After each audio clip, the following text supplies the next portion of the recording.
All the links to the original posts are given in the description. So now let's head straight to the video. AITA for going through my friend's closet to find my wedding dress. 2 years ago, my husband and I were doing some renovations to our house. I didn't want my wedding dress to get damaged or lost in the process, which, considering we did lose a few things during the renovation, I was right to be concerned. My friend offered to keep it in her closet until the renovations were done. After we finished the renovations, I asked my friend for the dress back. She kept saying she'd get back to me. I kept asking and she'd make up excuses. I found it weird. Now, my sister is getting married and she wanted to wear the dress. This was our mother's dress and we always agreed we'd each wear it. I told my friend I need it back. She claimed she couldn't find it. I was perplexed because how does it just get up and walk away? She apologized and offered to pay me the cost of the dress, which I turned down because it wasn't about money. The dress was sentimental and I felt terrible my sister couldn't wear it.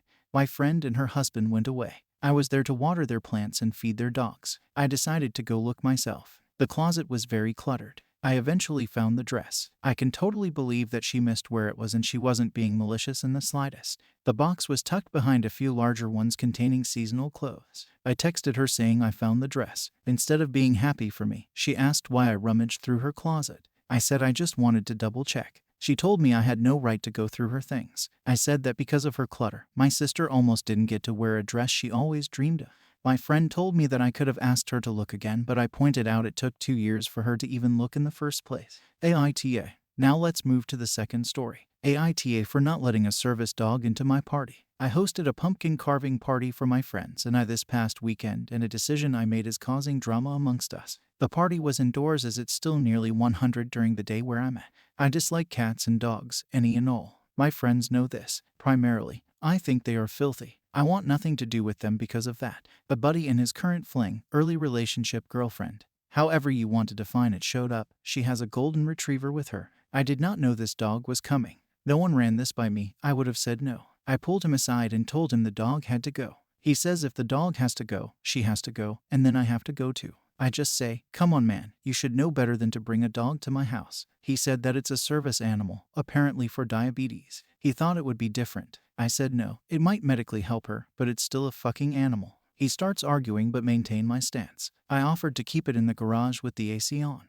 He goes and talks to his girl and she looks annoyed. I felt bad about that. They opt to leave. He lets me know I'm an asshole. My friends were all split on how I handled it. AITA. Now let's move on to the third story. AITA for telling my husband I don't care that he might have a degenerative disease. AITA for telling my husband I don't care he might have a degenerative disease. My husband has been complaining about the muscles in one of his arms twitching for a week and he's convinced he has ALS. He came home from work today and said his mouth was salivating more than normal and informed me that's a symptom of ALS. When he first told me he was concerned, my immediate reaction was, obviously, fear and concern, so I asked him if he would please call a doctor the next day. He jumped down my throat for not having any sympathy, so I shut up and walked away. He has a history of complaining about his health and not doing anything about it.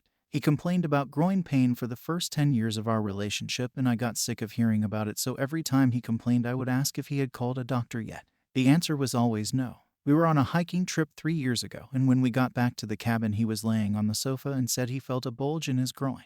I immediately knew it was a hernia and told him to make an appointment ASAP. It took withholding sex before he would finally go to a doctor where he was diagnosed with massive bilateral hernias. So yeah, my sympathy for his health complaints is gone. I feel like he should seek the advice and guidance of a professional if he thinks something is very wrong, because I'm as far from being in the medical field as one can get. I've tried making his appointments for him in the past, but he either just wouldn't go or would cancel them. Back to the ALS concern. Tonight when he got home and informed me about his watery mouth, I asked him if he had called our healthcare provider today. He said no. I calmly asked him why not and then said I was concerned that he thought he had a serious degenerative disease but wouldn't do anything about it. An argument ensued and he called me a see you next Tuesday for not having any sympathy for his ailments. I told him I really didn't care if he thought he had a serious disease. What I do care about is if he has a serious disease, knowing that we will tackle it once there's a diagnosis. I'm not remotely interested in coddling his hypochondria. So, am I the asshole for telling my husband I don't care he might have a degenerative disease because he won't seek medical help? If you like the story, hit the like and don't forget to subscribe the channel, and thanks for watching.